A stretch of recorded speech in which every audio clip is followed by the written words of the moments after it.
Alright, this Outback has 125,000 miles on it, and at 120,000 miles you should change your thermostat, your coolant, and your coolant O-rings on top of your engine. So I got coolant leaking out of this reservoir tank right here, and it's overflowing because the thermostat's stuck closed. So the thermostat has to be changed. And you're also supposed to change these coolant O-rings on this coolant pipe down here, and just look around and see if there's any coolant leaking on top of your piping, because if you just change the thermostat and don't change these O-rings, you still might be leaking coolant. Now this time around I'm using stuff from a parts store, just Prestone. This says that it's blue, and it says it's for Subarus. And I got a thermostat from the auto parts store. I am not using the Subaru brand thermostat. Now you want to pull this cover off right here. It has 12mm bolts that holds it on, and a couple of plastic clips that you can remove with a mechanic's pick. Now here's your lower radiator hose, and you can see where it goes straight into the thermostat housing. The thermostat housing uses 10mm bolts. It's this thing right here. This is a thermostat housing. This is the 10mm bolts right here and right here. You remove these two bolts right here, and all the coolant's going to come out. All right, in order to get this back nut off, use a 10mm wrench right here, and it's a gear ratchet, so I can reverse it. This back one, you're going to slide it right here, and put your hand on the thermostat housing, like where I got my thumb at, and then go like that to put pressure. You can't put your hand down here on the hose because the hose will be in. But this is the only thing I can get underneath there to get that bolt off. And then this other bolt here, you can just use a regular socket with a 10mm deep socket to get in there and get it and break it loose. Might be a little bit easier.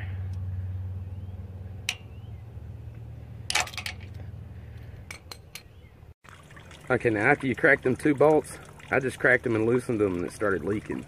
And then I got out of the way because coolant was going down my arm and it was splattering in my face. So I'm just letting the rest of this drain. I'm gonna let all the coolant drain before I finish removing the two bolts that holds the thermostat housing on. Also, while it's draining, you want to loosen your cap and undo it like this, and just stick it back on there so bugs and trash and debris doesn't fall in it. But you want the air seal to be broken so that it'll drain. Okay, you can see now I got it removed, and there's the thermostat. Now with a thermostat, one side has a spring on it. The side with the spring always goes inside the engine block, but that's what it looks like when you remove it.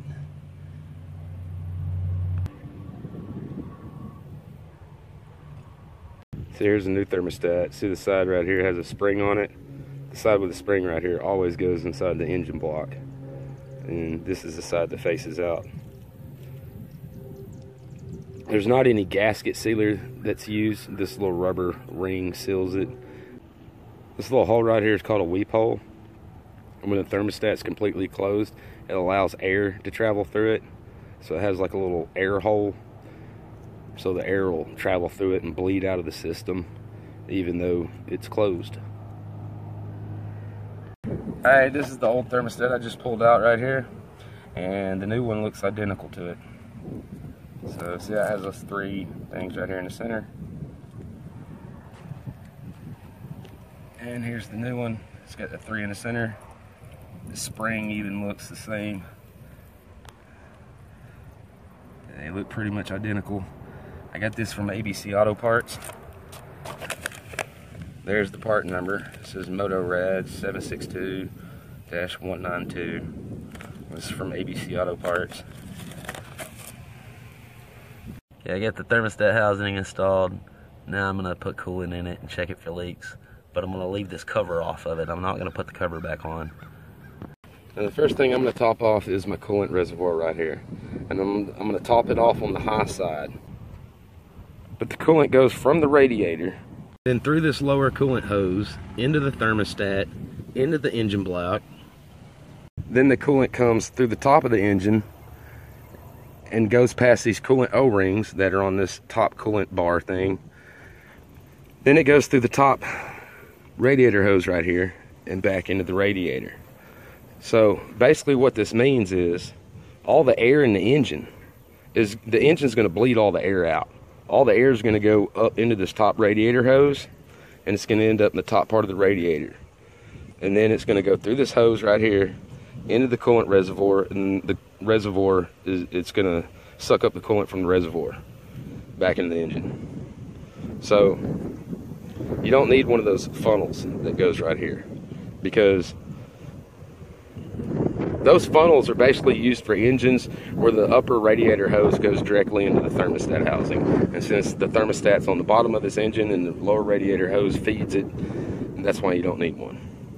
Yeah, all the air is going to come up through here and then through that. Just watch. As you can see, I got it filled up all the way to the top right here. Now what happens is the coolant goes into the lower radiator hose first when you're pouring it in here, and then after it fills up the radiator, it goes through this upper radiator hose, and then it starts filling up the engine. So it'll look like it's full right here, and then you'll still be able to pour probably another half a gallon into it before it actually tops off like it is right there, where it's actually up to the very top. So I'm putting the radiator cap on it now. And I did get carried away and overfilled my coolant quite a bit, but it doesn't matter, because after I crank the engine and it heats up, a lot of that's going to be replaced by the air that's in the engine, so the coolant level is going to go down. These are the coolant O-rings you have to change, and they're on top of the engine. Below this intake plume, you got to remove the plume, and they're down there. I'll leave a video in the description showing you how to do it, but I've already changed them. And these have to be changed at 120,000 miles because they always leak at around 120,000 miles. And this thermostat that I bought right here was 192 degree. The factory thermostat's 170. So that's the only real difference. But besides that, this sucker fit in there just like the factory one. Now, the reason you might want to switch to a 190 degree thermostat is if you live in a cold environment, like Colorado gets down to negative 30. But the 190 thermostat's going to make your heater blow about 20 degrees hotter than the 170. So if you feel like your car's heater doesn't work good, or it doesn't blow hot air, it might be because you have a 170 degree thermostat in there. Now if you live in a hot environment like Australia or Texas or California or something, you might want to stick with the 170 thermostat. Now you need to make sure you have your plastic shroud on underneath the vehicle. Go ahead and start your vehicle. I'm just showing you that it has 125,000 miles on it right there. And then while it's idling, go ahead and start the heater. And you're going to turn it on high and make sure the AC's off. So you got to turn off that AC button. Okay, now whenever you're running this heater core, all you're really doing is running it long enough to get the air bubbles out of the heater core and replace it with fluid. After you run this heater for about maybe 2 minutes, you can turn it off. You don't have to have it running the whole time it's heating up. You don't have to torture yourself with the heater. But just run it for about 2 minutes and then turn it off. Then after that, you can go ahead and drive it once it heats up, and you can drive it with the air conditioner on and everything. So you see right here where it's already almost heated up. But I already cranked it earlier today, so it was already kind of warm. But that's all you want to do is turn your heater core on for about 2 minutes, turn it off, take it for a drive, come back and park it. And what I did was I took it for a drive, drove about 10 miles, and got it up to 6,000 RPMs and up to 70 miles an hour. And then came back home, parked it, let it sit overnight, and all the coolant went down. Okay, all my coolant is gone. There's a little bit down there, it's below the low mark. There's still coolant in the reservoir. It's just below the low mark, so I'm gonna have to top it off. Now I filled it up down here, and it's in between the L and the H. It's a little bit high, but it's still between the L and the H. So that's pretty much where it's supposed to be. Okay, now that I topped it off, I cranked it up again, let it warm up again. Now you can see the coolant level is risen because I had it in between the L and the H. Now it's above the H. It's just slightly above the H there. So what this means is that the coolant's expanded. So what's happened is the radiator's pushing coolant out of it now instead of air, which is what it's supposed to be doing. So basically it just means that I got all the air out of the engine.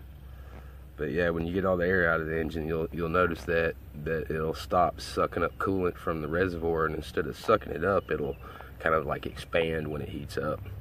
And like I said, that just means you got the air out of the engine.